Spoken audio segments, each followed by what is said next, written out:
ओम युवा भारत हासी में आपका स्वागत है। चैनल को सब्सक्राइब कर बेल आइकन पर क्लिक करें। रोहित आहार विहार सेवी समीक्षकारी विषये स्वसप्तः दाता समः सत्यपरः क्षमावान् आप्तोपसेवी च भवत्यरोगः।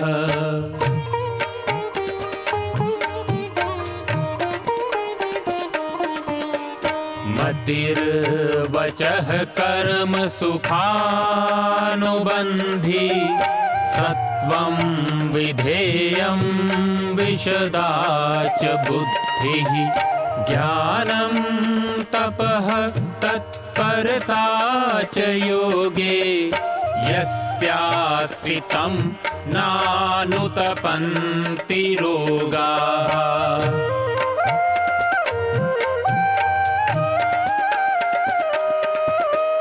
योगेन चित्तस्य पदेन वाचां मलं शरीरस्य च वैदिकेन योपाकरोतं प्रवरं मुनीनां पतञ्जलिं प्राञ्जलिरानतोऽस्मि पतञ्जलिं प्राञ्जलिरानतोऽस्मि पतञ्जलिं प्राञ्जलिरानतोऽस्मि।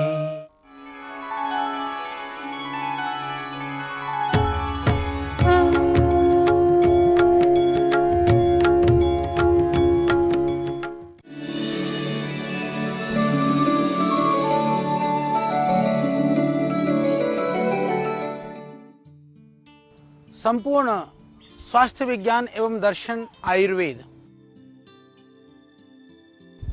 के द्वारा किस तरह से हम अपना जो स्वास्थ्य है संपूर्ण रूप से प्राप्त कर सकते हैं और आयुर्वेद का दर्शन क्या है, इसके ऊपर हम चर्चा कर रहे हैं। इसी चर्चा की श्रृंखला में अभी हमने चर्चा की, इससे पहले हमने चर्चा की कि किस तरह से जो सप्त धातुएं हैं, बाकी जो हमारे दोष हैं, त्रिदोष हैं, इन सब विषयों में हमने बात की। और उसके बाद में धातुओं के बाद में उपधातुओं का भी शरीर में एक स्थान है, वो भी अलग अलग तरह के कार्यों को करते हैं, पर उपधातु इतने महत्वपूर्ण नहीं होते हैं जितना कि धातुएं महत्वपूर्ण होती हैं। वो सिर्फ धातुओं का ही एक सूक्ष्म स्वरूप होता है। अब हम बात करेंगे इसके आगे मल पदार्थ के संदर्भ में, क्योंकि जो मल पदार्थ है यानी कि जितना भी जो हम भोजन आदि ग्रहण करते हैं, बाद में वो जो एक भाग के रूप में, एक सार के रूप में निकलता है, जो मल पदार्थ के रूप में उसको हम जानते हैं। तो जब शरीर में पाचक अग्नि के द्वारा, यानी कि जो भी हम ग्रहण करते हैं, जो भी हम खाते हैं या पीते हैं, उसका जब शरीर में जाता है, जब हम मुंह के द्वारा जब अंदर लेते हैं, तब जो उसका पाचक अग्नि के द्वारा भोजन का जब पाचन होता है, तो उस समय पर जो भोजन का सार है, जो सार तो रस आदि धातुओं के निर्माण के लिए, रस रक्त आदि धातुओं के निर्माण के लिए जो सार है, उसको आयुर्वेद में प्रसाद भी कहते हैं। उसके द्वारा जो है उसका पोषण होने लगता है। और जो असार भाग है उसको किट्ट भाग कहते हैं या मल भाग कहते हैं।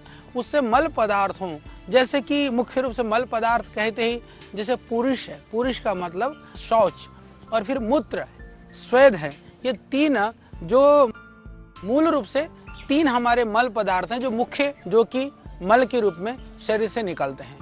तो कीटमन्नस्य विणमूत्रम रसस्य तु कफो असृजः, इस तरह से चरक स्थान पे कहा गया है। चूंकि ये पदार्थ शरीर को मलिन करते हैं, अतः ये मल कहलाते हैं। तो क्योंकि ये जब पाचों का रसन हो जाता है, रस होने के बाद में इसका निकलना बहुत जरूरी होता है, समझिए। इसीलिए शरीर को धारण करने के लिए अन्न की आवश्यकता है, पर उसके बाद जब रस रक्त आदि बनने के बाद में मल का निस्सारण होना भी उतना ही जरूरी है। यदि मल का सही निस्सारण नहीं हो तो बहुत सारी बीमारियां होने की संभावना है। उसकी वजह से बहुत सारे शरीर के अंदर विकार पैदा हो सकते हैं। वात आदि दोषों से दूषित होने के कारण इन्हें दूष्य भी कहा जाता है, यानी कि ये शरीर को दूषण भी करते हैं। तो शरीर के स्वास्थ्य के लिए इन मल पदार्थों का शरीर से बाहर निकलना बहुत ही आवश्यक है, क्योंकि आयुर्वेद में कहा है सर्वेषाम एव रोगाणाम निदानम कुपिता मलः, यानी कि शरीर में जितने भी जो विजातीय तत्व हैं यदि वो बहुत अधिक बढ़ जाते हैं और कुपित यानी कि विकृत हो जाते हैं तो इनसे विविध प्रकार के रोग उत्पन्न हो जाते हैं। तो इसीलिए जो विजातीय तत्व हैं शरीर के अंदर में, उन विजातीय तत्व को शरीर से समय पर बाहर निकालना बहुत जरूरी है। यानी वो यदि पदार्थ शरीर में समय से पहले निकल गए तो सार तत्व को भी लेकर के निकलते हैं, ये भी समझने की बात है। तो उचित समय पर जिसे आहार लेना जरूरी है, उसी तरह से उचित समय पर मल विसर्जन होना बहुत ही जरूरी है। तो इन मल पदार्थों में भोजन के जो असार भाग के अलावा चयापचय, जो मेटाबॉलिक क्रिया के बाद में जो ऊतक कोशों के द्वारा निकाले गए व्यर्थ के पदार्थ पाचन क्रिया के दौरान अतिजीर्ण, मृत या निर्जीव हो गई जो धातुएं हैं, अत्यधिक बढ़े हुए वात, पित्त या कफ दोष है, शरीर के लिए हानिकारक एवं व्यर्थ के तत्व हैं, इस तरह के जितने भी तत्व हैं वो सब शामिल हो जाते हैं। वैसे मल पदार्थों का यह स्वभाव ही है कि एक निश्चित मात्रा से अधिक होने पर स्वयं ही शरीर से बाहर निकलने के लिए विसर्जक अंगों, यानी कि जब मल का प्रेशर हो जाता है तो आपने देखा होगा जैसे मलाशय में, मूत्राशय में वो अपने आप गति करने लगते हैं। तो यदि सीमित मात्रा के बाद में वो बाहर निकलने के लिए अपने आप प्रयास करते हैं। यानी शरीर का निर्माण भगवान ने इस तरह से किया हुआ है कि मल अंश का उतना ही शरीर पर स्थान रहता है जितना शरीर के लिए जरूरी होता है। यदि वो उसके अतिरिक्त यदि मात्रा हो तो समझिए कि कहीं ना कहीं शरीर में बीमारी के कोई ना कोई कारण वो बनेंगे ही बनेंगे। तो जो पुरुष है, यानी कि जो मल है, मूत्र है, पसीना है या नाखून है, बाल है, दाढ़ी है, मूछें हैं, या जो शरीर के जो दूसरे छोटे छोटे बाल हैं, या दूसरे आप देखेंगे नाक से, कान से, आँख से, मुख से, यहाँ से भी तो मैल ही तो निकलता है, बलगम है, ये मल पदार्थ हैं। इनमें से पुरुष, मूत्र और स्वेद, ये क्योंकि 3 महत्वपूर्ण मल पदार्थ हैं जिनका संक्षिप्त वर्णन इस प्रकार से अभी हम उसकी वर्णन, क्योंकि महत्वपूर्ण जो मल पदार्थ हैं हम उनकी बातें करेंगे कि मूत्र, पुरुष और श्वेत के संदर्भ में ही अब बात करेंगे। जिसको पुरुष यानी जिसको स्टूल बोलते हैं, जो शौच है, तो पुरुष का जो निर्माण है, पुरुष का निर्माण भोजन के असार भाग के साथ साथ शरीर के जो ऊतकों हैं, जो टिश्यूज हैं, उनके द्वारा निकाले गए व्यर्थ के जो तत्व है, उनके जो मेल है, उनके जोड़ने से होता है। ये हमको जानना चाहिए। यही कारण है कि जिस व्यक्ति ने बहुत दिनों से कुछ खाया न हो, उसमें तथा गर्भ के अंदर बढ़ रहे शिशु जो कुछ भी नहीं खाता में भी पुरुष का निर्माण होता रहता है। अतः ऊतक कोशों को स्वस्थ रखने के लिए शरीर से इस पुरुष का बाहर निकलना बहुत आवश्यक है, इसको आप समझिए।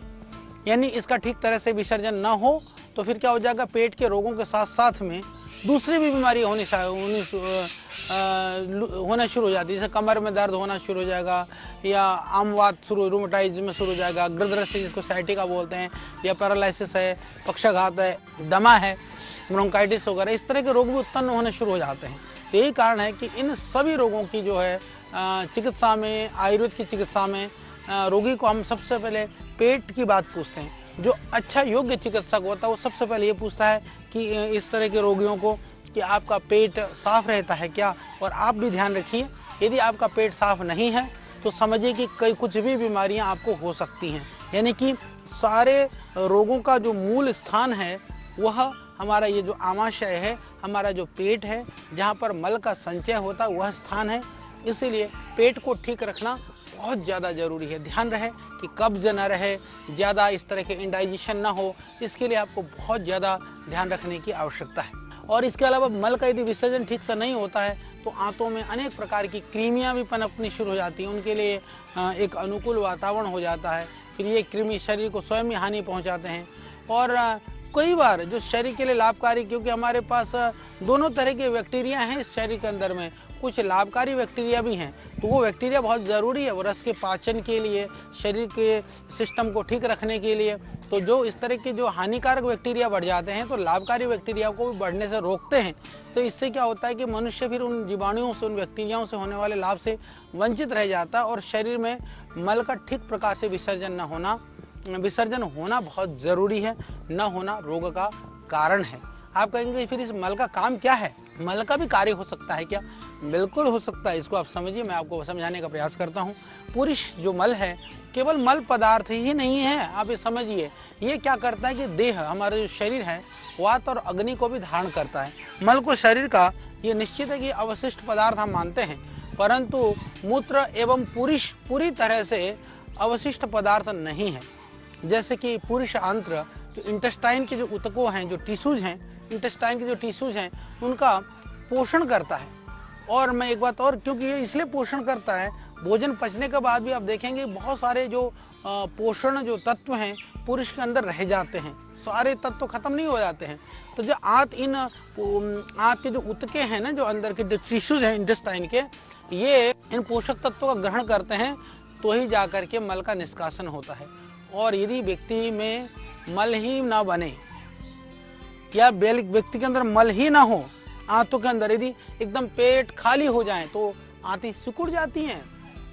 इसीलिए पुरुष भी मनुष्य जीवन के लिए जरूरी है, पर वह मल एकदम मल ना होना भी हानिकारक है, ज़्यादा होना भी। जैसे डायरिया हो जाता है, कोलेरा हो जाता है, ऐसी स्थिति मल खत्म हो जाता है, जलीय अंश खत्म हो जाती है, आंतें सिकुड़नी शुरू हो जाती हैं, तो ये बहुत खतरनाक हो जाता है। इसी तरह जैसे आप देखेंगे कि जो ट्यूबरक्लोसिस वगैरह के जो पेशेंट होते हैं, बाकी सारी धातुएं उसमें क्षीण हो जाती हैं, खत्म हो जाती हैं, फिर भी यदि उसमें खाया हुआ पचता है, रुकता है, तो बल का जो पोषण पुरुष से होता है, यानी कि जो भोजन पेट में रुका रहता है उससे उसका पोषण होता है। और इसीलिए जो इस तरह के जो पेशेंट होते हैं, जो ट्यूबरक्लोसिस वगैरह के जो रोगी होते हैं, तो उनके लिए ध्यान रखा जाता है कि उनको दस्त ना लगे, उनका थोड़ा सा पेट में मल जो है यानी आहार रोका रहे, इसके लिए भी प्रयास किया जाता है।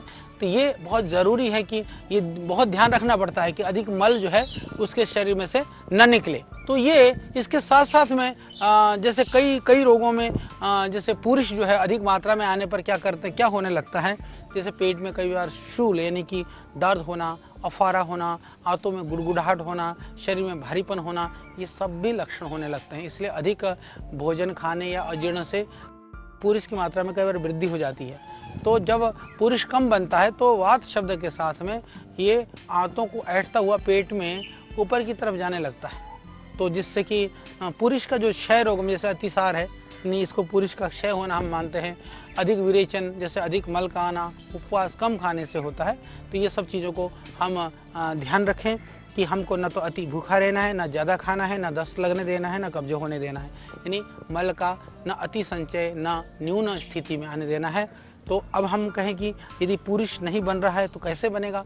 इसीलिए हमारे आयुर्वेद में जो फाइबर के लिए, जो रेशे युक्त पदार्थों के लिए, सब्जियों के लिए या इस तरह के चोकर युक्त आटों के लिए या उड़द की दाल के लिए, ये इस तरह के पदार्थों का सेवन के लिए बहुत ही वर्णन किया गया। इस तरह का पदार्थों का सेवन करिए और अपने आप को ठीक रखिए।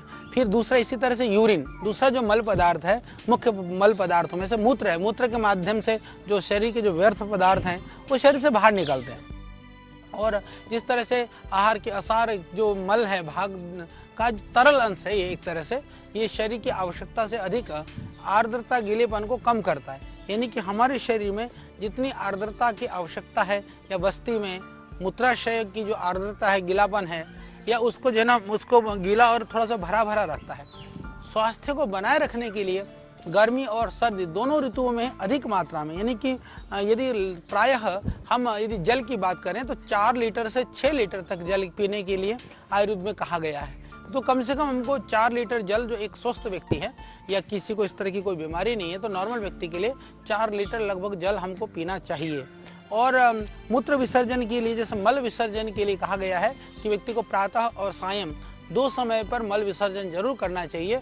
मूत्र विसर्जन की यदि आप बात मुझसे पूछते हैं तो आयुर्वेद के हिसाब से हमको कम से कम 6 बार मूत्र विसर्जन, यानी कि ये मूत्र का विसर्जन 6 बार हमको दिन भर में जरूर करना चाहिए, ऐसा कहा गया है। और इसके अतिरिक्त ज़्यादा मूत्र विसर्जन होना भी रोग का कारण है, इसलिए हानिकारक पदार्थ भी शरीर से बाहर निकल जाए, ये जरूरी है।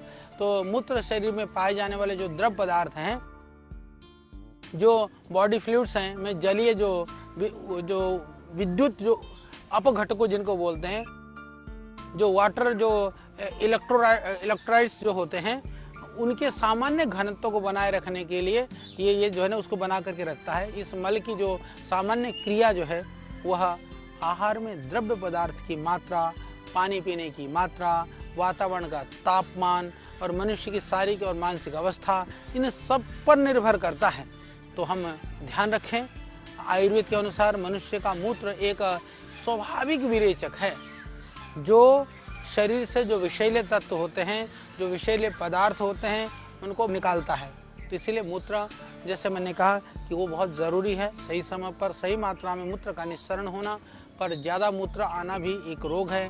मूत्र की अधिकता होने पर कई बार पेड़ों में दर्द होना, भारीपन होना, बेचैनी होना और यूरिन में कई बार जलन होना, इस तरह के जो लक्षण होते हैं वो हानिकारक हैं। और जल पीने से भी कई बार जलन वगैरह हो जाए तो उसमें चिकित्सा की बहुत आवश्यकता होती है, तो ध्यान रखें। तो मूत्र की मात्रा में यदि कमी होती है तो कई बार बस्ती प्रदेश में जो है चुभन होने लगती है और कम पेशाब आना, रुक रुक करके मूत्र विसर्जन होना और यूरिन करते समय दर्द होना और यूरिन का कलर चेंज हो जाना, ये सब समझ लीजिए कि ये नॉर्मल नहीं है, ये कहीं ना कहीं कोई रोग के लक्षण हैं, या फिर बहुत ज़्यादा प्यास लगना या मुंह सूखना, इस तरह के लक्षण दिखाई देते हैं। तो हमको ध्यान रखना चाहिए। और इसको रोकने के लिए जैसे गन्ने का रस है, तरल पदार्थ हैं, मधुर फल हैं, रसीले फल हैं, या थोड़ा सा लवण युक्त जो रस है, इनका सेवन करना चाहिए। इससे क्या है कि मूत्र की जो मात्रा होती है उसमें वृद्धि होती है। तो ये जैसे मैंने आपको बताया मल और मूत्र किस तरह से महत्वपूर्ण है और कैसे हमको ध्यान रखना है। इसी तरह से अभी हम वार्ता करेंगे स्वेद के विषय में। नहीं, स्वेद जो स्वेट है, जिसको पसीना हम लोग बोलते हैं, तो ये तीसरा महत्वपूर्ण पदार्थ है मल पदार्थ के रूप में शरीर में से निकलने वाले पदार्थों में। त्वचा को स्वस्थ रखने के लिए पसीना का बाहर निकलना बहुत ज़रूरी है। यानी जिसके शरीर में से पसीना नहीं निकलता है, यानी कि जो रोमकूप जो छिद्र है, यदि वो खुले नहीं रहते हैं तो वो बहुत ही हानि हो सकती है। इसके लिए ज़रूरी है कि इसके माध्यम से बहुत सारे व्यर्थ के जो पदार्थ हैं शरीर से बाहर निकाला जा सकता है। जो स्वेद है वो त्वचा को मुलायम रखता है, त्वचा की सौंदर्यता को बढ़ाता है, लचीलापन को बना करके रखता है। तो पसीने की सहायता से ही त्वचा शरीर के तापमान को, बॉडी के टेम्परेचर को मेंटेन करने में इसकी ये त्वचा है उसका बहुत महत्वपूर्ण भूमिका है। और सर्दी गर्मी दोनों ऋतुओं में जो शरीर का तापमान है एक सा बना रहता है। यानी मैं एक चीज़ बताना चाहता हूँ कि जिसके शरीर में से पसीना निकलता है, जो पसीना निकलने तक यदि कोई श्रम करता है, व्यायाम करता है, तो उसके शरीर में सर्दी गर्मी सहने की क्षमता भी बढ़ती है और बीमारी होने की संभावनाएं भी कम रहती हैं। इसलिए श्रम या व्यायाम करने के लिए हमारे यहाँ बहुत उसके लिए बहुत महत्ता दी गई है। उसको बहुत ही बोला गया है कि हमको शारीरिक श्रम करना चाहिए, व्यायाम करना चाहिए, दिनचर्या हमारी ठीक होनी चाहिए। तो ये ध्यान रखें। तो जब शरीर यदि ज़्यादा व्यायाम करते हैं, गर्मी से ज़्यादा पसीना आता है, तो कई बार क्या कि आपने देखा होगा गर्मी से जो है भाप बन करके पसीना उड़ भी जाता है, परंतु फिर शरीर का जो तापमान है वो एकदम कम हो जाता है गर्मी में भी। और सर्दी में भी आपने देखा होगा पसीना कम होता है तो भी शरीर का तापमान कम नहीं होता है। यानी कि बॉडी के टेम्परेचर को बनाने के लिए पसीना बहुत ज़रूरी है। तो जो स्वेद का जो श्रवण है जो है हर मौसम में होता है, परंतु ये ज़रूरी है कि जहाँ पर नमी वाली जगह है या जहाँ पर सर्दी का मौसम है वहाँ पर भी हमको थोड़ा इस तरह के व्यायाम और एक्सरसाइज करनी चाहिए, जिससे कि थोड़ा सा शरीर में पसीना आए। पर इसी के विपरीत यदि कभी बहुत ज़्यादा पसीना आता है या अनावश्यक पसीना आता है, किसी बीमारी से पसीना आता है, तो आवश्यकता से अधिक मात्रा में जो पसीना आने पर त्वचा में दुर्गंध, खुजली और इस तरह के जो है लक्षण दिखाई देते हैं कई बार लोगों को, और किसी किसी को तो हथेली में भी पसीना, तलों में भी पसीना, और थोड़े बात कर रहे हैं तो पसीना, तो समझिए कि ज़्यादा पसीना आ रहा है तो यानी आपको कोई ना कोई रोग और बीमारी होने को है।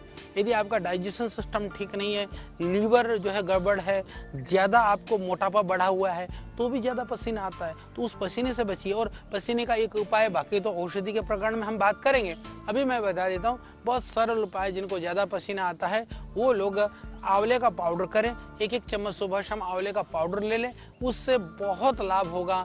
और जो है पसीना आने की, जो ज़्यादा आने की जो प्रकृति है या दुर्गंध वाले पसीना आता है, तो उसमें इससे पूरा आपको लाभ मिलेगा। और कम मात्रा में पसीना आने से रोमकूपों में रुकावट हो जाती है, त्वचा में रूखापन होता है, त्वचा फटने लगती हैं, स्पर्श जो ज्ञान है जो वो जो है वो कम होने लगता है, ये लक्षण दिखाई देने लगते हैं। तो उसके लिए क्या करें, हम थोड़ा मालिश करें, व्यायाम करें, वायु से रहित, ज़्यादा जहाँ वायु ना हो वहाँ पर थोड़ा सा रहना शुरू कर दें। स्वेदन और जो उष्ण द्रव्यों की सेक, आयुर्वेद में जो स्वेदन क्रिया है उसको करें, सिकाई करें, स्टीम लें, और मधु और स्वेदित द्रव्य जैसे शहद, जल, नींबू डालें, गर्म पानी डाल करके उसको प्रतिदिन पिएं। इस तरह के काम हम कर सकते हैं। ऐसा करने से हम जो पसीने की जो मात्रा है या उसकी जो ज़रूरत है हम उसको ठीक रख सकते हैं। इस तरह से जैसे मैंने कहा कि जो मल पदार्थ हैं वो भी हमारे शरीर के लिए बहुत महत्वपूर्ण है, तो मल पदार्थों को कंट्रोल करना बहुत ही ज़रूरी है। तो ये व्यर्थ तो हैं, पर ये बहुत ही किसी न किसी रूप में ये शरीर का धारण पोषण भी करते हैं। तो क्योंकि ये इसको हमको बहुत समझना होगा कि कई बार क्या होता है कि हमको लगता है पसीना ही तो है, आया तो आया, नहीं आया तो नहीं आया। नहीं भाई, पसीना तो है, आना भी जरूरी है, ज़्यादा आना भी हानिकारक है। पेशाब है, हुआ तो हुआ, नहीं, अरे भाई नहीं। जब आप अपने आप को स्वस्थ महसूस करते तो अनुभव करिए, आप कितना जल पीते हैं, कितनी बार आप यूरिन पास करते हैं, आप खाना खाते हैं, कितनी बार शौच विसर्जन क्रिया करते हैं। हमने तो ऐसे ऐसे लोग देखे जो 7-7 दिन तक शौच करने नहीं जाते हैं, जो है वो स्टूल पास नहीं करते हैं, मल पास नहीं होता उनका। तो ऐसे लोग कभी भी बीमार हो सकते हैं। तो ये जो आयुर्वेद के बेसिक नियम हैं, बेसिक स्वास्थ्य के जो सिद्धांत हैं, मेरे भाई मेरा निवेदन है आप मानिए कि प्रारंभ से ही, बचपन से ही अपने बच्चों को भी, स्वयं को भी उस चीज के लिए आप तैयार करें और तैयार रहिए, इन चीजों का पालन करिए। कभी कभी भगवान ने आपका शरीर अच्छा दिया होता है तो ये क्रियाएं अपने आप ही होती हैं, बिना ध्यान दिए भी जो है उसमें ज़्यादा ध्यान नहीं देना पड़ता है, ज़्यादा ताकत नहीं लगानी पड़ती है। पर यदि उन क्रियाओं में कहीं गड़बड़ है तो सावधान हो जाइए कि आप इसमें केयरलेस न हो। ये बहुत ज़्यादा जरूरी है ध्यान करने के लिए। इसीलिए हमने चर्चा भी करी, तो आज हमने मल, मूत्र और पसीने की बात हम कर रहे हैं। क्यों? क्योंकि है तो आपका ही शरीर का पार्ट ना, तो ये निकला हुआ हम चलिए हम इसको मल मान लें, पर मल भी तो सही समय पर निकलना जरूरी है ना, इसलिए हमने इसकी बात की। इसी तरह से आपको समझने की आवश्यकता है कि नाक से भी, मुख से, आंख से, सब अंग में जो उत्पन्न मल पदार्थ की जो स्थिति है वो भी इसी तरह से है। ये इतने प्रमाण में होनी चाहिए कि थोड़ी सी आर्द्रता उन अंगों में बनी रहे, जैसे नाक के अंदर एकदम ड्राइनेस नहीं हो, कान के अंदर पूरी ड्राइनेस ना हो, आंखों में ड्राइनेस ना हो, इतनी रहे। परंतु जब इनकी मात्रा भी ज़्यादा ना हो, मात्रा हो जाता है तो ज़्यादा स्राव होने लगता है और उस अंग में फिर भारीपन आने लगता है। फिर आपने देखा होगा आंखों में भी कई बार एकदम सूजन होनी शुरू हो जाती है, सर्दी जुकाम होने शुरू हो जाता है, वो भी ना हो। तो इसके लिए ज़रूरी है कि इसके मात्रा के जो अंगों में सूखापन भी ना रहे, या फिर जब इनके विपरीत ये मात्रा कम हो जाते हैं, यानी ज़्यादा होने से भी बीमारी हो जाती है इन मलों की, कम होने से भी जैसे उसमें दर्द होने लगता है, खालीपन लगने लगता है, एकदम हल्का हल्का सा अजीब अजीब सा लगने लगता है। यानी कि इन मलों को एकत्र होने से इनकी मात्रा में अधिक वृद्धि होने लगती है, जबकि अधिक विसर्जन से इनका क्षय होने लगता है। तो यद्यपि इन मलों की अति वृद्धि या क्षय होना दोनों ही, फिर मैं इस बात को कह रहा हूँ, मलों का बढ़ना या कम होना दोनों ही हानिकारक हैं। फिर भी वृद्धि की अपेक्षा बढ़ जाना, तो बढ़ जाए तो निकाल लेंगे, पर एकदम ही नहीं बनना, ये आयुर्वेद की दृष्टि से ज़्यादा हानिकारक माना गया है। क्योंकि बहुत ज़्यादा यदि इसकी मात्रा की कमी हो जाती है तो शरीर को धारण करने का कार्य सही ढंग से नहीं हो पाता। इसीलिए सामान्य रूप से मैं कहना चाहता हूँ आपको कि मल मूत्र आदि मल पदार्थों में स्वभावतः ही दुर्गंध पाई जाती है, परंतु ये दुर्गंध यदि असह्य हो, हाँ ये भी बात जरूरी है, क्योंकि सारे मल पदार्थों में दुर्गंध तो होती है, पर वो इतनी बदबू आ जाए। कई बार तो ऐसा होता है कि एक आदमी शौचालय चला जाता है तो घर में तो दूसरे 10 मिनट तक उसमें घुस नहीं सकते, इतनी शरांध मचती है, तो समझ लेना कुछ मामला गड़बड़ है। तो ऐसे दुर्गंध नहीं आना चाहिए, तो कोई ना कोई बीमारी है, इसकी चिकित्सा करनी चाहिए। पसीने में से दुर्गंध आती है पर पड़ोसी बैठ ना सके आपके पास में, शरीर में से, नाक से, मुंह से, कान से, कहीं से भी इस तरह की ज्यादा दुर्गंध आने लगे तो ये सहज और स्वाभाविक स्थिति नहीं है, इसकी चिकित्सा करवाइए, सावधानी रखिए। मल है पर मलमेव बलम, तो मल ही जो बल है, बल तो तब है जब उचित मात्रा में शरीर में मल है, तो इसको आप समझिए और इसके द्वारा अपने शरीर को निरोग बनाने के लिए आप प्रयास करिए। ये आयुर्वेद का जो मल का विज्ञान है उसको मैंने आपको समझाने का प्रयास किया। इसके आगे फिर और बहुत सारे विज्ञान है, बहुत सारे रहस्य हैं, बहुत सारे इसके दर्शन हैं, उसकी हम चर्चा करेंगे। तो कल, तब तक के लिए आप हमको दीजिए विदा। आप सबको मेरा प्रणाम। ऋषियों के ज्ञान से लेकर प्रकृति के वरदान तक, आयु के विज्ञान से लेकर आयुर्वेद के सिद्धांत तक, प्राचीन चिकित्सा पद्धति के हर पहलू का प्रासंगिक विवेचन। ऋषिकल श्रद्धेय आचार्य बालकृष्ण जी द्वारा सरल भाषा में स्वरचित सृजन, हिंदी, अंग्रेजी सहित विश्व के 70 से अधिक भाषाओं में लाखों की संख्या में प्रकाशित बेस्ट सेलर।